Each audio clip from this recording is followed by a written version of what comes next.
Saya, Erika Rosdiana, Kepala Sekolah SMA Negeri 18, izinkan saya untuk menyampaikan program transformatif yang diadakan di SMA Negeri 18. Sekolah kami terletak di Langkat, Sumatera Utara, berbatasan dengan perkebunan kelapa sawit dan juga pemukiman masyarakat. Visi SMA Negeri 18 adalah untuk terwujudnya peserta didik yang bertakwa, berkarakter, berprestasi melalui pembelajaran bermakna, kontekstual, dan kolaboratif dalam lingkungan sekolah yang bersih, sehat, asri, dan menyenangkan. Sedangkan misinya adalah untuk menyelenggarakan pembelajaran yang mendalam dengan menekankan pemahaman konsep, keterkaitan antara materi dan penerapan dalam kehidupan nyata, mengembangkan budaya berpikir kritis, kreatif, kolaboratif, mandiri, berdaya saing, dan reflektif dalam setiap proses pembelajaran, memberdayakan guru sebagai fasilitator pembelajaran yang inovatif, inspiratif, transformatif, berbasis kebutuhan dan potensi siswa, dan mewujudkan lingkungan belajar yang inklusif, aman, bersih, sehat, asri, dan mendukung tumbuh kembang karakter siswa.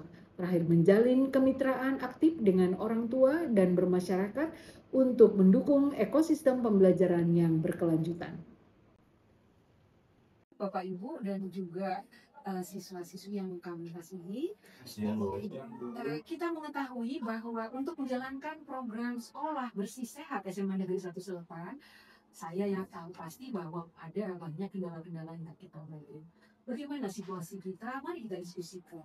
Apa kira-kira kendala kita? Ini kita atasi bersama, kita cari solusinya. Ada Bu. Ini kita bicara masalah lingkungan bersih sehat ya Bu.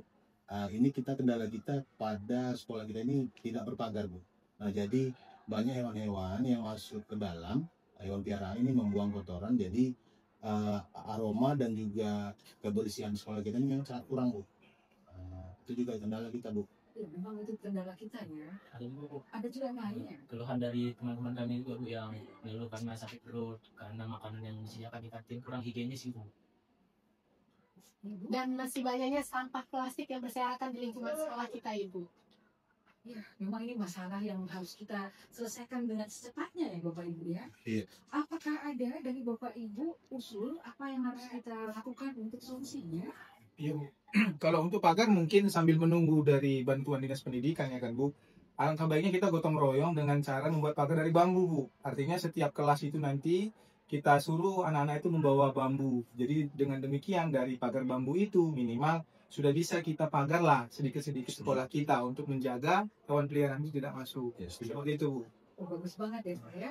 Dan untuk mengatasi yang kantin tadi yang buat sakit perut itu apa ya kira-kira kita buat?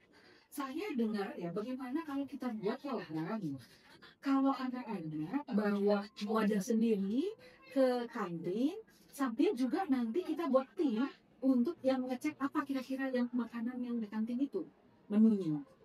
Nah jadi nanti tiap kelas menggunakan wadahnya, jadi dengan demikian nanti sampah tidak begitu banyak lagi.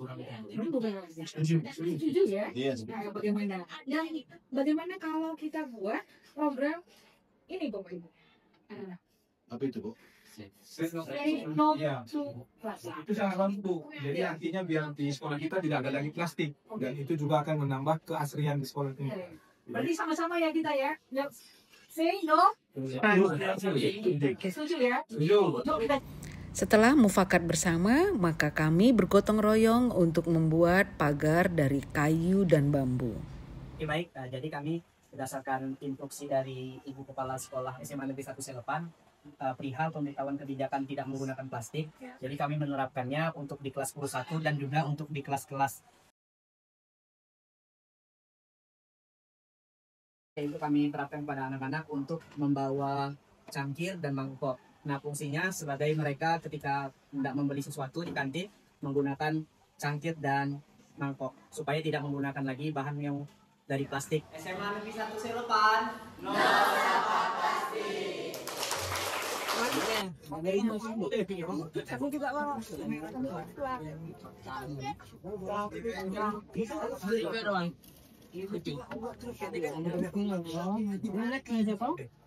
Dengan demikian, karakter peduli lingkungan ditanamkan kepada murid-murid. Adapun apotek hidup yang kami buat di perkarangan sekolah, yaitu tanaman obat-obatan untuk kebutuhan sehari-hari. Apotek hidup ini mendukung lingkungan berkelanjutan dengan menyediakan pengobatan alami serta menjaga keanekaragaman. Manfaatnya menjadi alternatif pengobatan dengan efek samping lebih sedikit dibandingkan obat kimia. Contohnya seperti tanaman lengkuas, serai, jahe, kunyit, dan lainnya. Tidak hanya itu, tanaman apotek hidup juga berfungsi untuk menghijaukan serta menambah asri lingkungan sekolahan. Setelah itu, tanaman apotek hidup juga berfungsi sebagai penyedia udara bersih bagi lingkungan sekolah, Serta menambah wawasan tentang cara merawat, menanam, serta mengelola tanaman herbal untuk pengobatan.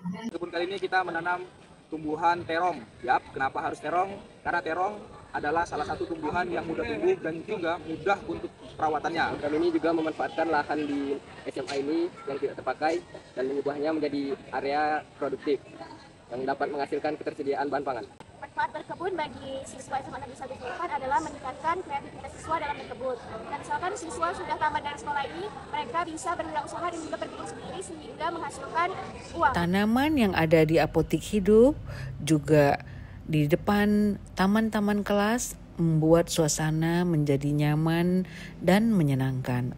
Juga dengan tempat-tempat duduk yang ada di bawah pohon, anak-anak sangat senang. Apa tujuannya disosialisasi tentang hal yang sehat, lingkungan sekolah yang bersih, supaya dihasilkanlah cita-citanya dihasilkanlah generasi, kalau ini generasi kan, generasi yang akan datang yang sehat dan berkarakter, ya, terkhusus di lingkungan Selepan.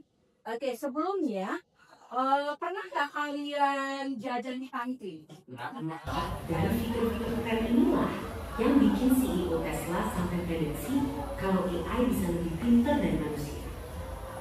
Yang sebenarnya ini juga bisa jadi tanda bahaya, seperti yang pernah dibilang oleh sang perumus Theory of Everything. Tapi, apakah dunia akan segera hancur karena AI? Di tiap kelas telah disosialisasikan baik melalui poster mengenai 8 dimensi profil lulusan dan juga 7 kebiasaan anak Indonesia hebat. Di tiap kelas ada alat-alat kebersihan dan juga pojok dapur. Kami dari OSIS SMA Negeri 1 Selepan akan terus mendukung program Say No to Plastic yang akan berdampak baik bagi lingkungan sekolah kita. Dampak terbaik dari Say No to Plastic ini ialah lingkungan sekolah lebih kelihatan lebih bersih, lebih nyaman, dan lebih efektif untuk ditempati sebagai siswa untuk belajar. Mari sama-sama kita terapkan program Say No to Plastic. Terima kasih. Bahwasannya di sekolah ini telah diterapkan para pedagang untuk tidak menggunakan media plastik untuk sarana kami berjualan, yaitu dampak positif juga bagi kami. Kami para pedagang tidak membeli ataupun tidak menukar pipet untuk perdagangan kami. Sementara para murid diwajibkan juga membawa sarana tempat untuk mereka makan, yaitu berupa mangkok-mangkok. Kami pun juga merasakan dampak positifnya, yaitu tidak membeli, yaitu dampak positifnya. Jadi untuk kebersihannya, salam bersih untuk sekolah-sekolah kita. Ya Pak Ijal, jadi sekarang sekolah kita ini kalau menurut Pak Ijal udah makin bersih nggak? Bersih, Pak. Iya, karena pagar bambu Iya. sudah oke, sudah selesai dengan gotong royong. Iya. Terus Sudah kita pasang. juga sudah melakukan kegiatan sekolah bersih sehat Iya. dengan Say No to plastiknya. Benar, Anak-anak betul. makan bawa wadah sendiri. Iya. Jadi sekolah kita udah mantap ini Pak Ijal ya. Mantap. Di Mantap tahun ya.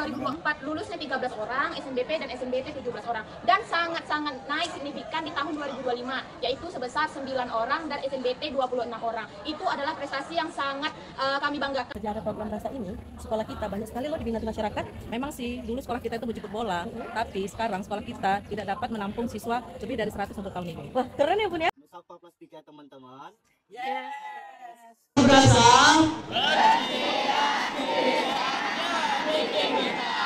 Program sekolah berasa. Sebagai penutup, kami di SMA Negeri 1 Selepan meyakini bahwa pendidikan bukan sekedar proses mengajarkan materi, tetapi juga membentuk karakter, membangun kesadaran, dan menumbuhkan tanggung jawab terhadap diri sendiri, sesama, dan lingkungan. Transformasi kehidupan.